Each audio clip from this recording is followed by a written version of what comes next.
Hello, Robin Da Vinci here, and I did a video on integrity and money earlier, and it was called The Price of Integrity. And now I want to do something about human nature and money because people think that their relationship with money, which I talk about in my book all the time, their relationship with money is based on how they were raised or what they don't know or what they weren't taught, right? And that can be true because that's the nurture part of growing up in a household and growing up human. But our human nature, the characteristics and the personality that we're born with, we're basically born with them. I give the example of having triplets, let's say, and two of the triplets are happy-go-lucky and the third triplet is not. The third triplet hits the other two. The third triplet is never happy. The third triplet goes to school and isn't like the other two and constantly gets compared. Well, that's not from nurturing. That's from nature, being born a certain way. And what parents need to do if they want their children to be successful as a human being, but also with money, they need to tap into what is that child's nature. And we talk about nature versus nurture, but we talk about nature like it's somewhere out there and we're not responsible for it. And we do the same thing with money. We say, oh, money is over here and the rest of our life, our family and everything is somewhere else. It's like money is some sort of like my dream catcher on the wall behind me. It's just sitting out there and I tap into it once in a while and I go, uh-oh, better pay bills. Uh-oh, I need to do this. Uh-oh, gotta buy groceries, gotta pay for gas. And then you pull money out of some secret compartment, use it, and then put it away and don't look at it again. Well, that's the same thing we do with our nature. Our nature pops up on us and we bury it back and we don't look at it, we don't analyze it. So when it comes to money, our nature really screws us over with our money. Nature happens to us from conception forward, and we have to know what that is. And if you see someone later in life who is the one that goes out but won't cover a check, late with their rent, won't pay their bills, is partying but not doing the things they need to do, gets their car repossessed, that comes from a nature that doesn't connect to their real life. So when you're working with your children, when you're working as an adult that says, I never got any money help,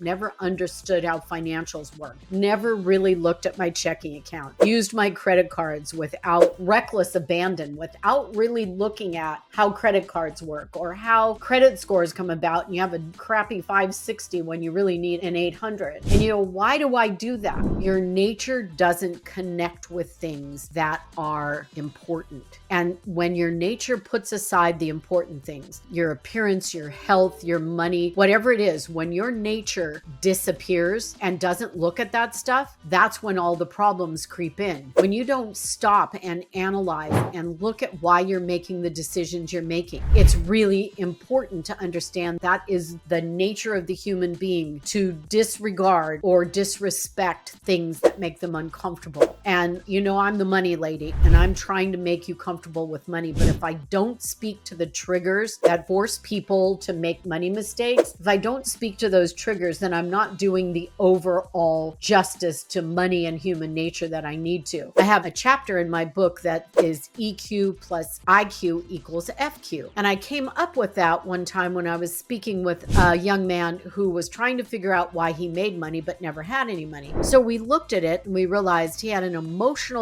response to money that he didn't think was healthy. Now, he was a smart guy, so his IQ, he had a strong IQ, but he didn't use it practically. So he had emotional triggers toward money from his nature, and he had an irresponsible, impractical approach to money in his brain. He didn't look at it realistically, and he realized that his FQ, was suffering because he never addressed his emotional response to money or his practical response to money. He basically hid away. And when I was talking to him about it, because this is the crux of my book, I talked to him about it and he said, I think I just never developed a mature response to money. And I don't think I ever sat down and looked at money like I might have looked at my English class or my history class. I put money somewhere else and I never looked at it. So I'm telling you that human nature causes fight, flight, or freeze.